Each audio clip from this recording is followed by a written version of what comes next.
أنا بعض الرحلات كان بعض المشايخ كنا نروح مع بعض نقدم مؤتمرات، فأحد المشايخ ما يصير أقول اسمه ما استأذنته، أحد المشايخ ما أروعه وما أجمله، دائما لين هين، دائما يسير، دائما حتى بعطيه دائما يقول لي طلال هذا الدين كل شيء له مخرج وكل شيء له إلى حل، هذا الدين دين حلول يقول لي.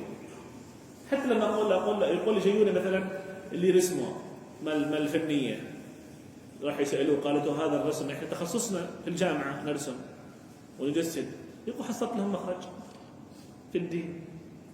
قلت له زي ما يجيك من الموسيقى، قالت عارف ايش يقول لي؟ والله يقول لو الموسيقى بحصل لهم مخرج، يقول الدين فيه مخرج، يقول بحصل لهم مخرج، اما اقول لهم طلعوا اما لا اعطيهم مخرج، ما اخليهم يروحوا من عندي وهم زعلانين.